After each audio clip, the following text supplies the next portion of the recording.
Ini video khususan ku buat. Ya saya dulu. Ini video khususan ku buat kreaknya lemon. Khususan wal taufik walidayah kreaknya lemon ya. Ini agak pelan-pelan karena momongan aku lagi tidur. Ya begini ya. Ini pesan saya, daripada saya nggak sampaikan ya nanti juga kurang bagus. Setidaknya saya sampaikan aja, mau dipakai atau enggak terserah. Oke. Saya berpesan stop untuk memberitakan tentang lawan kalian ya. Kalau nggak ada fakta dan bukti autentik, setidaknya jangan asal ngomong ya. Nih ya, kalian semakin menghujat pihak DRG, tahu yang diinjek-injek yang itu apa, lemon atau NM ya. Jadi ketika kalian diam, biarkan hukum yang berjalan. Ini pesan saya. Nah, nanti kalau ini sampai muncul ya, Dr. O versus HS ya, hati-hati untuk kreaknya lemon yang terhormat ya. Ibu HS sudah mengantongi 12 akun ya. Dari kemarin tuh sebetulnya Ibu HS memantau siapa sih akun-akun yang getol banget membela NM ya. Hati-hati, saya di sini cuma berpesan ya, ketika nanti narasimu kena sama Ibu HS ya, hati-hati, mungkin siap dikandangkan ya. Ini pengamatan saya ya. Kalau kalian menuduh saya bayar nasi bungkus, sorry ya Dik, sorry ya. Kakakmu ini atau Mbak Yumu ini ya setiap bulan itu memberikan satu beras karung untuk keluarga saya ini. Bukannya nyombong ya Dik, ini sudah terjadi ketika saya umur 18 atau 19 tahun. Ketika bapak saya sudah meninggal, saya jadi kepala rumah tangga di sini. Saya sudah berusaha untuk mencukupi keluarga ini. Jadi untuk jadi bayar sekedar nasi bungkus, nasi kotak ya, sorry tuh saya Dek, kalau mau pakai bayar saya minimal MM-an lah. Kok nyombong Mbak? Yuk enggak, sekalian ya, jadi bayar yang mahal juga aja ya. Karena apa, ini orang nggak sembarang orang ya, karena ini orang pernah dirawat di RSJ, so jadi ya ngeri-ngeri sedap mungkin gitu ya. Mungkin dan ini pertama ketika ada yang mau membayar saya mahal jadi bayar. Nah, bayarnya itu alumni RSJ ya. Sampai di sini paham adik-adikku sayang. Ini agak pelan ya, momonganku lagi tidur dan ini penampilan baruku. Kayak orang sako ya, jangan sako-sako ya Dik, bahaya. Mending minum jamu tradisional aja ya Dik ya. Habis ini saya mau tampilkan potongannya Ibu Mega ya. Ya, di situ saya pelajari ada fakta, ada pesan, ada sedikit masa lalu beliau ya, ada keunikan tersendiri pada diri beliau. Karena mungkin bagi yang nggak suka pasti akan tema yang bagus untuk menghajar PDIP dan Ibu Mega. Ingat, di sini saya bukan orang PDI, saya juga bukan kader PDI. Saya cuman ya kemarin di Pilpres 0 kemarin saya pendukung Pak Ganjar. Kenapa? Saya melihat dari sisi keluarganya ya. Ketika tidak jadi pemimpin daerah ya, setidaknya beliau itu memberi contoh kepada masyarakat bahwa beliau itu benar-benar menjadi pemimpin keluarga yang baik ya, di mata saya. Nggak tahu bagi yang nggak suka ya. Nah, habis ini saya putarkan sedikit potongan ya. Beliau berpesan, nah itu ibu-ibu pakai tuh glowing. Di situ beliau berpesan, nggak usahlah berpenampilan glowing kalau dampak negatifnya banyak terbuktikan. Ketika penampilan wanita-wanita di luaran sana cantik glowing, punya suami, maaf hanya sekedar mungkin buruh tani atau pekerja karyawan biasa, terjadi apa? perselingkuhan, benar nggak, fakta nggak ya. Di situ beliau itu berpesan seperti itu ya. Intinya suruh natural aja kok. Banyak yang suka wanita natural karena keadaan ekonomi kita itu kurang baik ya. Jadi kalau penampilan cantik untuk dipandang orang-orang di luar sana buat apa, ketika di hadapan pasangan cuman segitu begitu aja kan kurang bagus ya. Jadi cantik itu untuk suami, bukan untuk dilihat orang-orang di luar sana. Itu pesan yang saya pahami saya baca. Kedua, cantik ya pada dasarnya kan perempuan memang cantik, itu satu. Pintar ya mungkin iya karena beliau sekolah di luar negeri, punya gelar profesor doktor ya, berarti pintar. Terus anak presiden, emang fakta beliau anak presiden ya. Mungkin bagi yang nggak suka, nggak setidaknya nggak usah sombong-sombong kayak gitu ya. Terkadang tuh fakta itu yang bagi nggak bisa terima, itu memang kembali ke pemikiran individu masing-masing. Dan keempat, banyak yang suka ya, itu saya baca beliau ini sedikit flashback ke masa lalu ya. Beliau itu nggak gampang dalam menjalani kehidupan ketika bapaknya sudah tidak menjabat jadi presiden. Itu beliau tuh sulit loh. Meski saya tidak lahir di era itu, beliau itu sulit karena saya sendiri pun kurang lebih mengalami hal yang serupa seperti Ibu Mega ya. Karena yang diterima Ibu Mega dari bapaknya apa? Bapaknya kan punya istri 9 orang perempuan ya. Beliau itu 3 atau 4 kali ya. Itu pun sebetulnya tidak kemauan dari Ibu Mega sendiri ya, karena karma dari orang tuanya jadi turun ke anaknya ya. Saya sendiri juga seperti itu ya. Jadi saya di sini bukan orang yang sudah baik, saya juga bukan orang yang sudah sempurna. Setidaknya berbenah diri lah ya. Kalau bukan untuk kita, untuk anak cucu kita nanti ya. Syukurin dah ibu-ibu, akeh terus dah glowing tuh. Ketua Umum PDI Perjuangan sekaligus Presiden kelima RI Megawati Soekarno Putri kembali mencuri perhatian publik lewat video potongan pidatonya yang viral di media sosial. Dalam seminar internasional peringatan 70 tahun Konferensi Asia Afrika di Museum Bung Karno Blitar, Megawati berkelakar tentang dirinya sebagai paket lengkap pintar, anak presiden, cantik, dan banyak yang mengaguminya. Menurut kalian gimana? Kok sudah normal aja, natural. Orang laki itu lebih seneng yang natural loh, daripada tuh lihat tuh, yeay, tuh syukurin dah ibu-ibu, pakai terus dah glowing tuh, nyek. Kalau aku kan punya semua, aku pinter, anak presiden, wes ngono ayu, akeh sing naksir.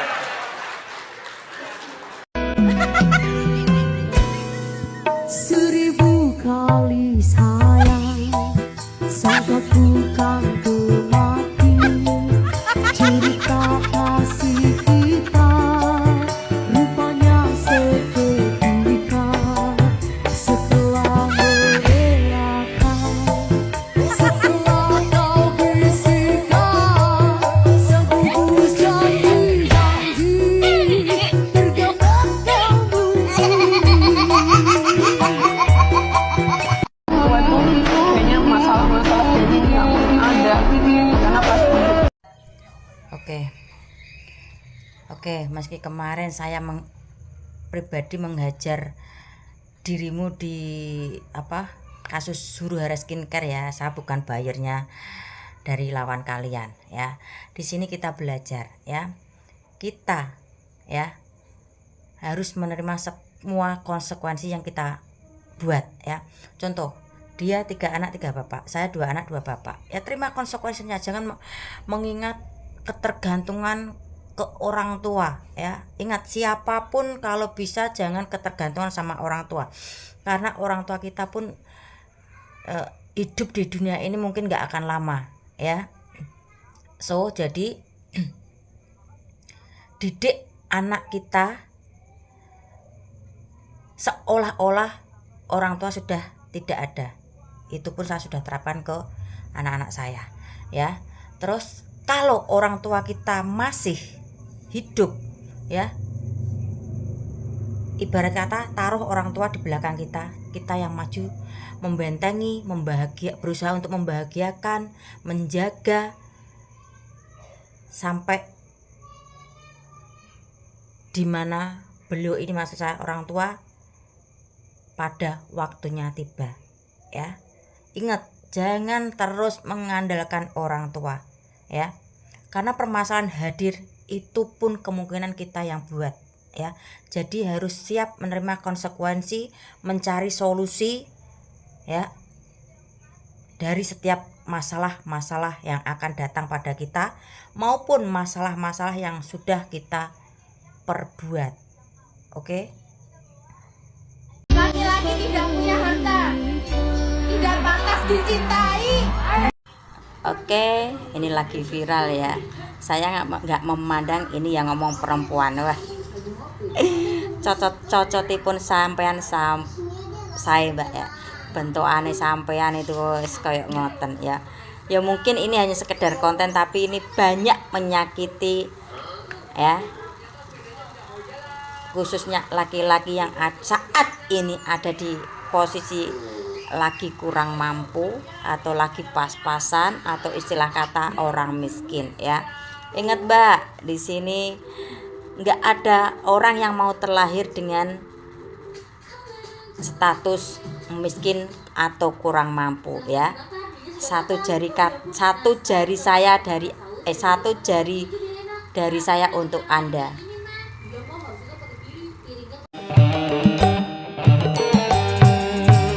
Timbang mikir kowe penak turu wae.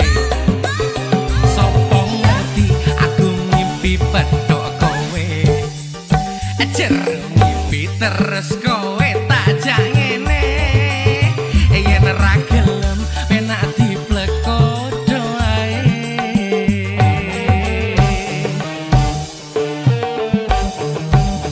Tanggal 30 Oktober SMS-mu isih ono HP iki. Tak simpen ono jero folder pribadi. Terus tak waca saben awan saben bengi. Saka terminal Harjosari kowe pamit budal ning Bali. Videoku kali ini aku lagi eksperimen dan pengamatan tentang ya aparatur sipil ya. Dari tingkat RT, RW ya, kelurahan, kecamatan, mungkin para pejabat-pejabat. Sekarang ini kan lagi sistem kerjanya itu padat, nggak seperti ketika bapak saya dulu menjabat RT dulu ya. Sekarang itu begitu padat. Nah, saya mengamati ya, ada yang masuk ke telinga saya, jadi RT sekarang tuh pekerjaannya banyak. Terus ketika di sapa untuk mampir, ada tempat rokir ya, ada. Nah, di sini saya menyimpulkan ya, ketika nanti ada kepadatan dalam bekerja ya, atau mungkin agak stres dalam menghadapi pekerjaan yang diberikan pemerintah pusat ya. Nanti ini pesan saya ya, untuk menghilangkan kepenatan tuh jangan megang kabel, megang botol, dan akhirnya megang kontol ya. Bahaya itu Dik, bahaya ya.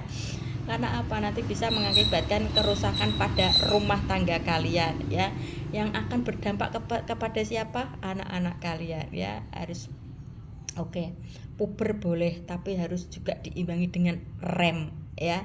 Asal jangan gas tanpa direm, akhirnya akan masuk jurang. Ini saya ngomong seperti ini, mungkin sudah ada yang menjalani, dan yang bisa menjawab pun orang yang sudah mengalami hal ini yang saya omongkan. Paham dong ya, udah dewasa ini masa nggak paham. Sekarang aku mau ke huru hara skincare ya.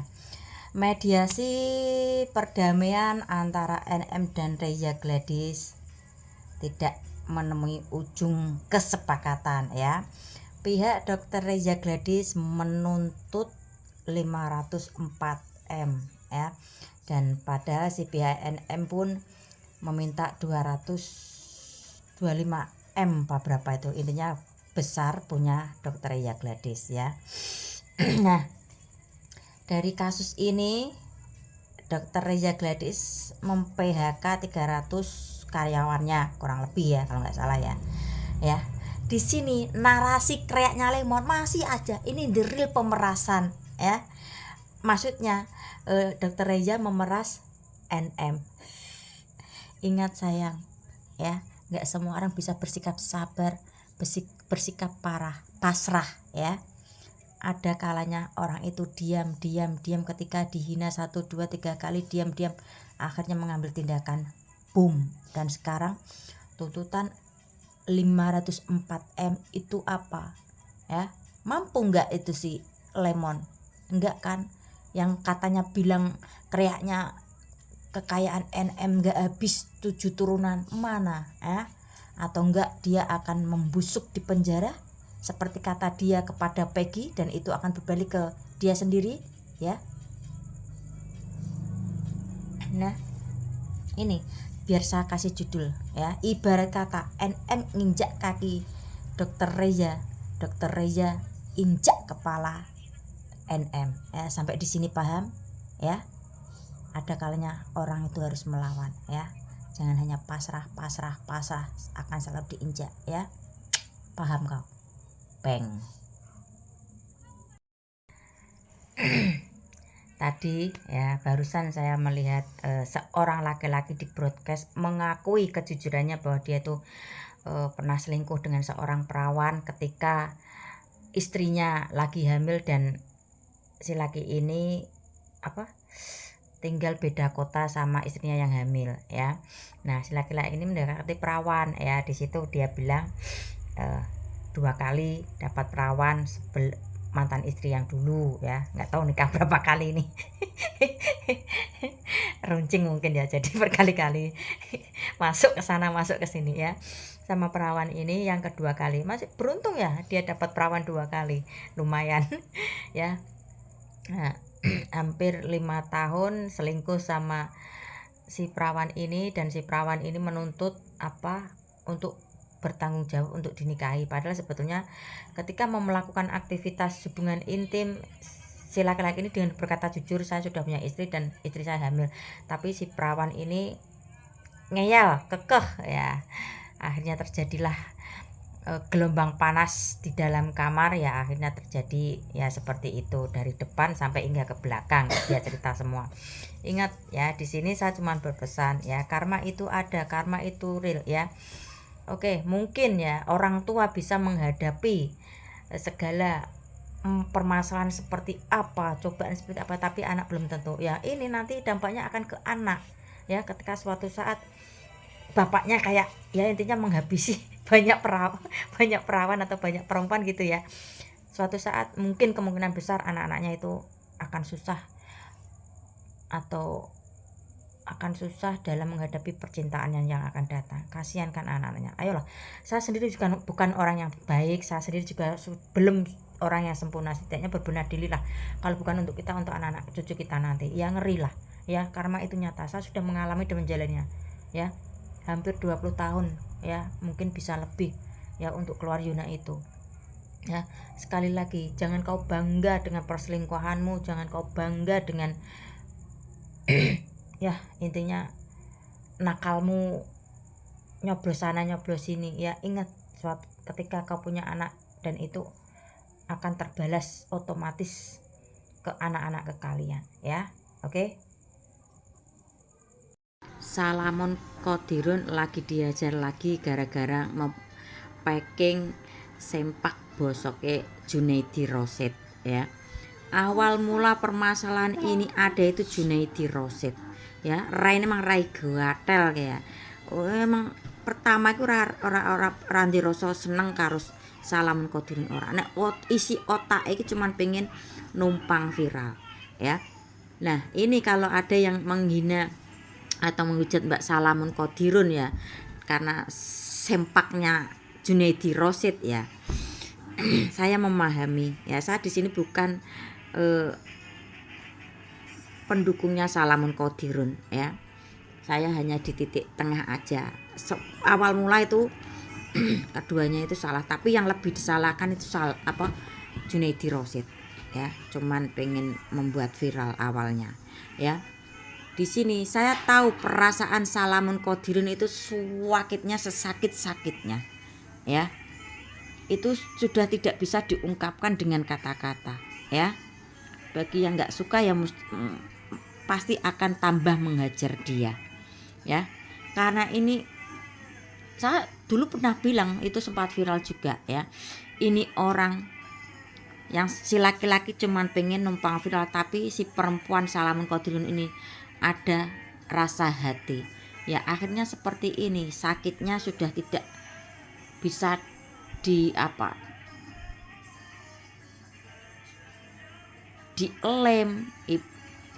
Ibarat kata itu gelas pecah sudah hancur mumur, tidak bisa dilem. Kalau ada retakan mungkin masih bisa dilem, ini sudah hancur rebur. Jadi ya sakitnya sudah ya seperti itu ya.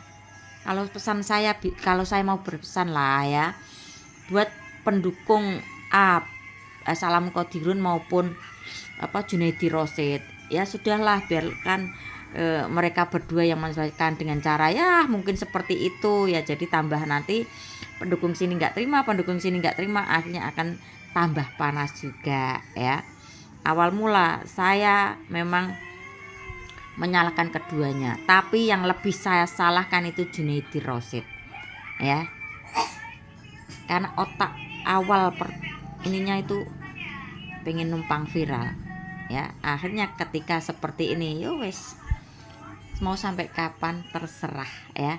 Nanti akan capek badan capek pikiran bagi kalian. Ingat, karma itu real dan karma itu nyata ya. Nggak mungkin nggak untuk tempo dekat, bisa untuk tempo panjang.